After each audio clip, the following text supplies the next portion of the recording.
देश का latest mega airport अभी खुल चुका है, Navi Mumbai international airport private limited NMIAL। ये गेम चेंजर साबित होगा न सिर्फ मुंबई के लिए बल्कि पूरे देश के लिए भी। मुंबई पहला ऐसा शहर बन जाएगा 2 इंटरनेशनल एयरपोर्ट्स होने वाला और दुनिया में ऐसे एयरपोर्ट्स की लिस्ट में शामिल हो जाएगा जहां पर 2 या उससे ज्यादा इंटरनेशनल एयरपोर्ट्स हैं, जैसे लंदन, न्यूयॉर्क और टोक्यो। कनेक्टिविटी भी बहुत इंप्रूव होगी और फ्रेट मूवमेंट का भी एक नया रूट मिल जाएगा लोगों को। मगर मुंबई का जो पुराना एयरपोर्ट है, Chhatrapati Shivaji Maharaj international airport CSMIA, वो अभी भारत का सेकंड बिजिएस्ट है, तो उसके अलावा एक नए एयरपोर्ट की जरूरत क्यों पड़ी और क्या फायदा होगा उसे, इसके बारे में हम डिटेल में बात करेंगे आगे।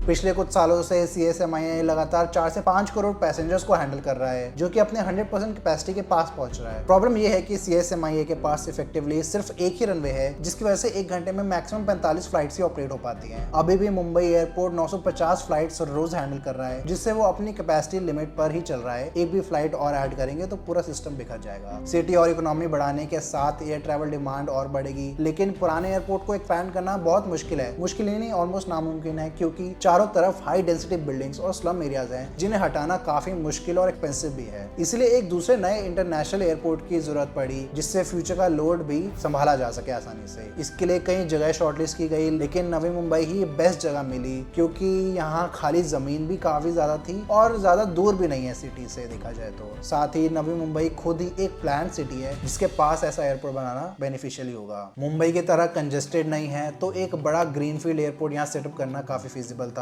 NMIAL का प्लान 2008 में अप्रूव हुआ और कई साल लैंड एक्विजिशन और क्लियरेंस में लग गए, काफी डिलेज हुए, लेकिन जब अदानी ग्रुप ने इसकी जिम्मेदारी ली तो इसने स्पीड पकड़ी और इस महीने खुल भी गया है फेज 1, एक रनवे और एक टर्मिनल के साथ। 1990s के एंड तक ही अथॉरिटीज को क्लियर हो गया था कि शहर को एक और एयरपोर्ट की जरूरत पड़ेगी इन सब रीजंस की वजह से। तभी 1997 में नवी मुंबई का एरिया प्रपोज किया गया। लैंड एक्विजिशन और अप्रूवल्स में काफी देरी देखने को मिली, इसलिए काम अटक सा गया। 10 साल बाद 2007 में जाके सेंट्रल गवर्नमेंट ने इसे आधी अनुमति दी, क्योंकि पुराना एयरपोर्ट जो था ऑलरेडी कैपेसिटी के एज पर पहुंच रहा था। इसके बाद एनवायरमेंट मिनिस्ट्री से भी डिले आया, उल्वे झील और मड फ्लैट जैसे सेंसिटिव वाटर जोन्स पर कंस्ट्रक्शन करने की वजह से। एक उल्वे हिल को लेवल करना और 2 रिवर्स उल्वे और गादी का रूट चेंज करना, ताकि हैवी रेंज में फ्लड रिस्क ना बढ़ जाए। 2007 से 17 के बीच डिलेज के बावजूद काम धीरे धीरे आगे बढ़ता रहा। फिर 2018 फेब में प्रधानमंत्री नरेंद्र मोदी ने इसका फाउंडेशन स्टोन रखा और सिडको ने प्राइवेट पार्टनर के लिए टेंडर्स निकाले। टोटल प्रोजेक्ट की कॉस्ट 16,700 करोड़ रुपए तक मानी गई, जिससे ये देश के सबसे महंगे PPP प्रोजेक्ट्स में से एक बन गया। पहले GVK ग्रुप के पास इसके डेवलपमेंट राइट थे, मगर 2021 में अदानी ग्रुप ने GVK से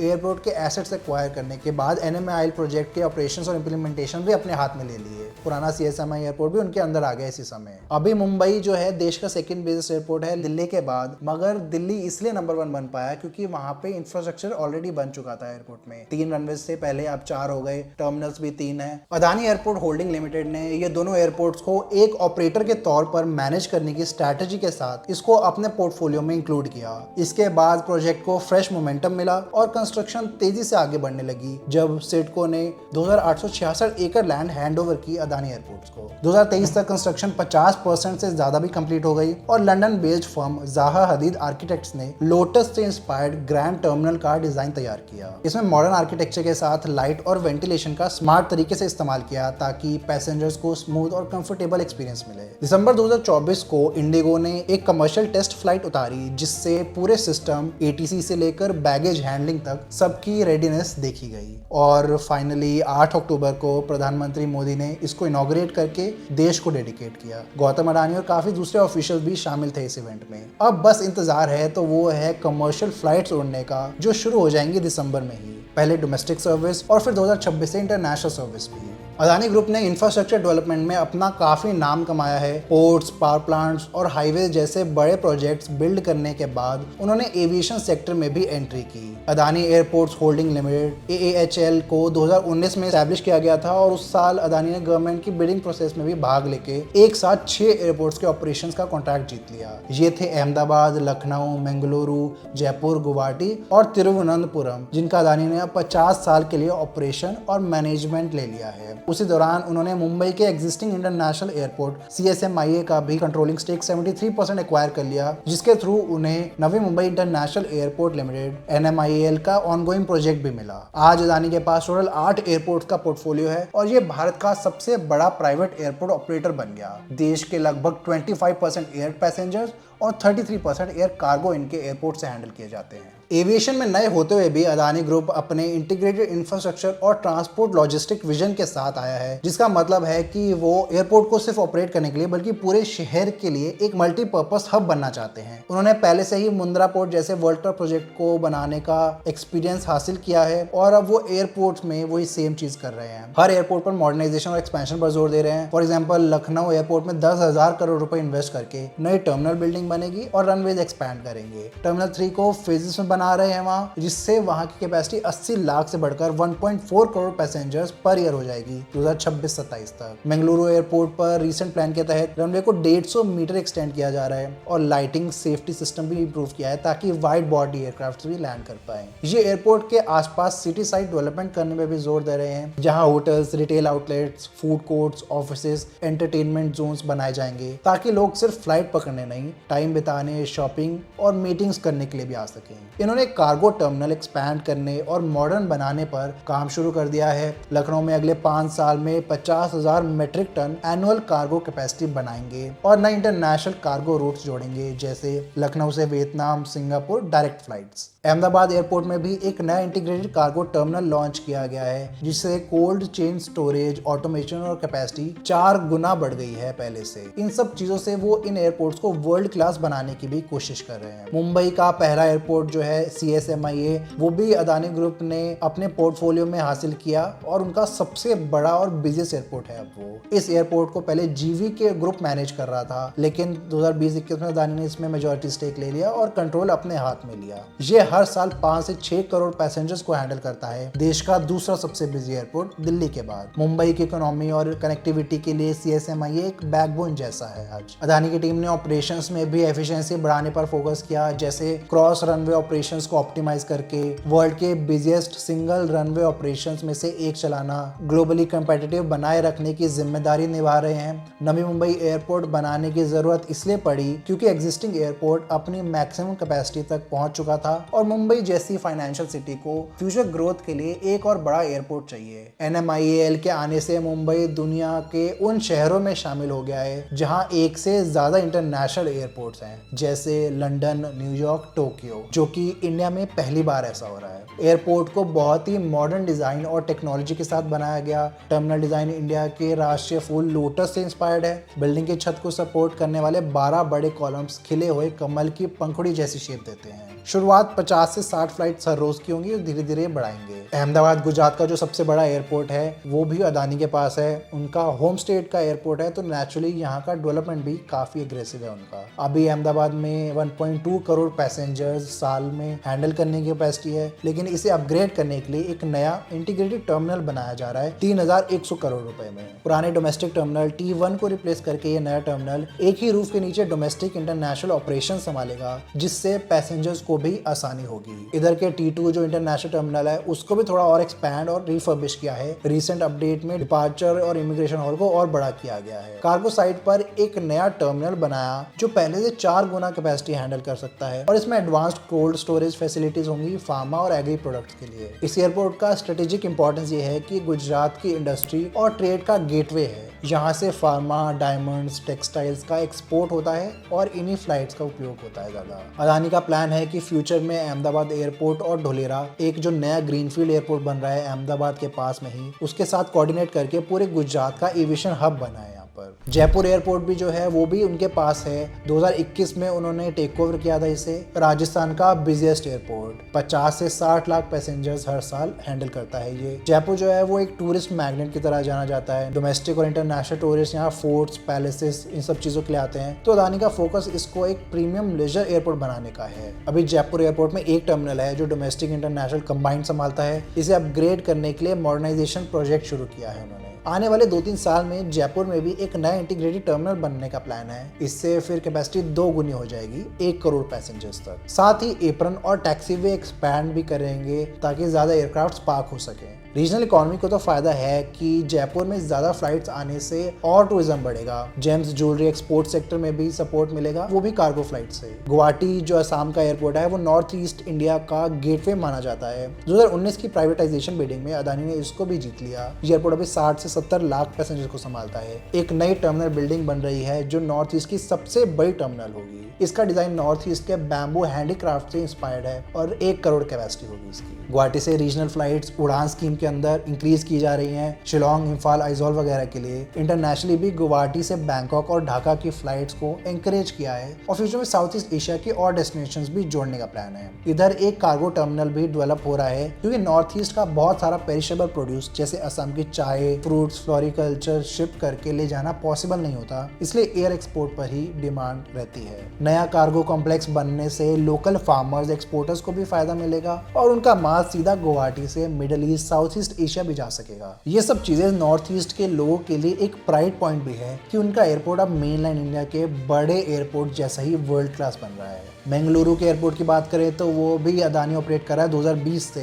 ये थोड़ा यूनिक एयरपोर्ट है क्योंकि ये टेबल टॉप पे है, हिल टॉप के ऊपर बना है। रनवे के एंड पर ही एक वैली है जिससे ऑपरेशंस करना थोड़ा चैलेंजिंग होता है। रनवे की रीकारपेटिंग और new runway lighting system install किया गया है ताकि लो विजिबिलिटी और रेन में भी आसानी से फ्लाइट ऑपरेट कर सके और सेफ्टी भी बढ़ जाए। 30 लाख पैसेंजर्स हैंडल होते हैं अभी, जो 60 लाख तक पहुंच जाएंगे 2035 तक। इस ग्रोथ के लिए वो नया टर्मिनल प्लान कर सकते हैं आगे चलकर, या एग्जिस्टिंग को ही एक्सपैंड करेंगे। बेंगलुरु की इकोनॉमी भी मेनली कोस्टल ट्रेड, एजुकेशन और गल्फ रेमिटेंसेस पर बेस्ड है। यहाँ बहुत से लोग गल्फ कंट्रीज में काम करते हैं जिनके लिए दुबई, दोहा फ्लाइट चलानी जरूरी होती है। इन रूट्स को एनहांस कर रहे हैं ये, और एयरलाइंस को इंसेंटिव्स भी दे रहे हैं न्यू इंटरनेशनल रूट्स में भी साउथ ईस्ट एशिया वगैरह में चलाने के लिए, ताकि लोगों को दूसरी सिटी में ना जाना पड़े। साथ ही अदानी का अपना पोर्ट भी है यहीं पास में, न्यू मैंगलोर पोर्ट नाम से, तो वो भी एक्सप्लोर कर रहे हैं कि कैसे सी एयर मल्टी मोडल लॉजिस्टिक यहाँ से सेटअप हो जाए। रीजन को इससे ये फायदा है कि एक कंपैरेटिवली छोटे सिटी का एयरपोर्ट भी अब नई इन्वेस्टमेंट देख रहा है,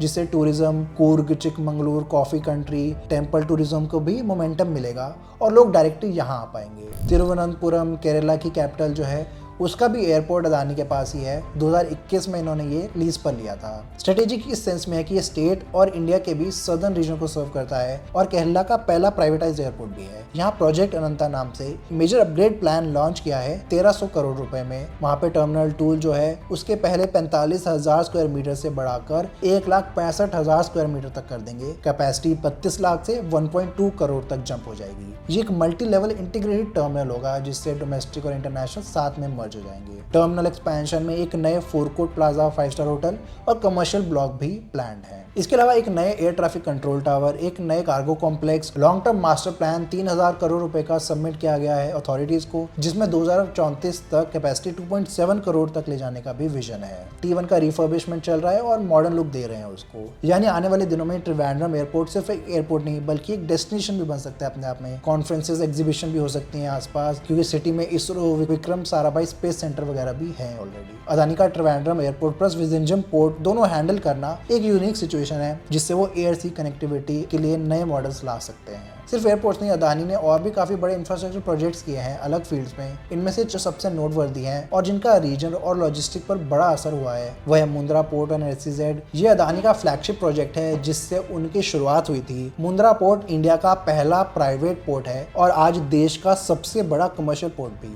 2020-21 में मुंद्रा पोर्ट ने 144 मिलियन टन का कार्गो हैंडल किया, जो अपने आप में एक रिकॉर्ड है। इसने इंडिया के पुराने सबसे बड़े पोर्ट कांडला को भी पीछे छोड़ दिया। मुंद्रा के पास state of the art facilities हैं। ये dry bulk, liquid tankers, containers सब हैंडल कर सकता है और यहाँ इंडिया का सबसे बड़ा कोल इंपोर्ट टर्मिनल भी है। पोर्ट एक स्पेशल इकोनॉमिक जोन SEZ का भी हिस्सा है जो 8,400 हेक्टेयर में फैला हुआ है। मुंद्रा की लोकेशन कच्छ, गुजरात में है, जहाँ से नॉर्थ इंडिया, दिल्ली, पंजाब, राजस्थान के लिए सी रूट से सामान ले जाना बहुत एफिशिएंट हो गया है। सामान बेच सकते हैं यहाँ पर और यहाँ से एक्सपोर्ट किया जा सकता है। पहले नॉर्थ इंडिया का कार्गो मुंबई, चेन्नई जाता था शिप के लिए, अब मुंद्रा से निकल सकता है। रेल, रोड, पाइपलाइन कनेक्शन के थ्रू मुंद्रा हिंटरलैंड जोड़ता है। अदानी का ये प्रोजेक्ट पूरे रीजन को ट्रांसफॉर्म कर गया। एक तरफ कच्छ जैसा पिछड़ा रीजन अब एक इंडस्ट्रियल हब बन गया। दूसरी तरफ इंडिया का ट्रेड कॉस्ट कम हुआ क्योंकि मुंद्रा एक ऑल वेदर डीप पोर्ट है जहां बड़े से बड़ा शिप आ सकता है बिना डिले। विजिंजम जो है त्रिवेंद्रम के पास बन रहा है और ये इंडिया का पहला डेडिकेटेड कंटेनर ट्रांसशिपमेंट पोर्ट होगा। इसका ज्योग्राफिकल एडवांटेज है कि शिपिंग लेन से सिर्फ 10 नॉटिकल माइल्स दूर है और यहाँ का पानी बहुत गहरा है।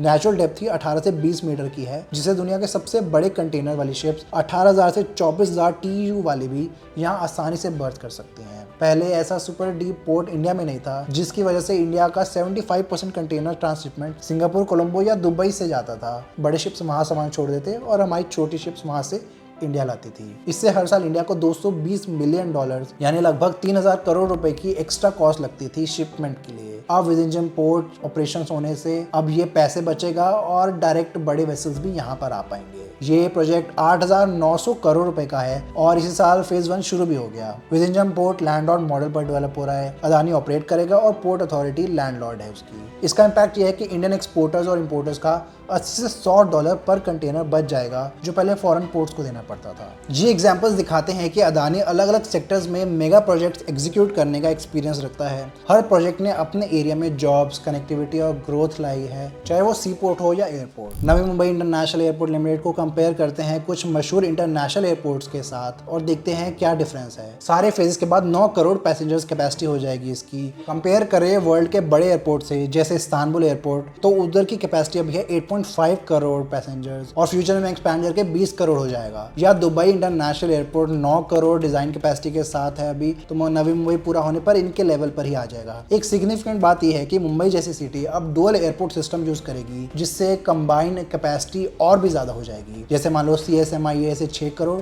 और नवी मुंबई से 9 करोड़, तो टोटल 15 करोड़ पैसेंजर्स हैंडल कर पाएंगे। ये लंदन के जो 5 एयरपोर्ट्स हैं और न्यूयॉर्क के 3 हैं, तो उन जैसी सिटीज से कंपेरेबल बना देगा। इस वजह से मुंबई रीजन साउथ एशिया में एक एविएशन सुपर हब बन सकता है, जहाँ से काफी ट्रैफिक हैंडल होगा। इनिशियली एक रनवे से शुरू हुआ, फिर second runway with in a couple of years बनेगा। सिंगापुर चांगी के पास अभी 2 रनवेज हैं और 5th टर्मिनल बनाते वक्त 3rd रनवे बना रहे हैं अभी। नवी मुंबई का लोटस इंस्पायर्ड टर्मिनल एक आइकॉनिक डिजाइन भी ऑफर करता है। कंपेयर करें बीजिंग का दाक्षिण एयरपोर्ट, तो उसका स्टारफिश डिजाइन है और पुराने मुंबई एयरपोर्ट का T2 जो है वो पीकॉक फेदर डिजाइन है। तो आजकल नए एयरपोर्ट्स का ट्रेंड है कि आर्किटेक्चर को लोकल कल्चर से जोड़ा जाए। इस केस में लोटस थीम ने इंडियन आइडेंटिटी को दिखाया है। एमेनिटीज की बात करें तो मुंबई टर्मिनल बहुत मॉडर्न होगा। 66 check in counters, 29 aero bridges वगैरह फेज 1 में होंगे, जो कि सिंगापुर, चांगी, हांगकांग और दुबई जैसों से कम नहीं है। नवी मुंबई का कार्गो टर्मिनल फुली ऑटोमेटेड और पेपरलेस होगा, जो ग्लोबली सिर्फ कुछ ही नए एयरपोर्ट्स में इंप्लीमेंट किया है, जैसे दोहा हमाद एयरपोर्ट ने काफी ऑटोमेशन किया। इंटरनेशनली बेस्ट एयरपोर्ट्स वो होते हैं जिनके पास शानदार सिटी कनेक्टिविटी हो, जैसे लंदन हीथ्रो से Heathrow express train, Paris Charles de Gaulle से आरिया ट्रेन, टोक्यो नरीटा से नरीटा एक्सप्रेस वगैरह चलती हैं। वैसे ही नवी मुंबई भी इंश्योर करता है कि यहाँ से मुंबई और नवी मुंबई दोनों मेट्रो से जोड़ा जाए। प्लस जो नया MTHL अटल सेतु बना है वो स्पेसिफिकली एयरपोर्ट को ही कनेक्ट करेगा। इसके अलावा टर्मिनल के अंदर ही ऑटोमेटेड पीपल मूवर भी बनेगा। जब अलग अलग टर्मिनल्स बन जाएंगे तो उनको आपस में कनेक्ट करने के लिए इसको चलाया जाएगा। ये अटलांटा, चांगी, दुबई सब में देखने को मिलता है, वैसे यहाँ पे भी होगा। तो कनेक्टिविटी और ट्रांसफर में नवी मुंबई ग्लोबल लेवल पर आ जाएगा। काफी एक्साइटिंग होने वाला है फ्यूचर इस एयरपोर्ट का। जब फ्लाइट चलने लगेंगी तो मैं भी कोशिश करूंगा कि वहां जाकर एक वीडियो बनाऊं सब कुछ कवर करते हुए। इस एयरपोर्ट की कनेक्टिविटी के ऊपर मैंने डिटेल में वैसे बात की है। देखने के लिए इस बटन पर क्लिक करें।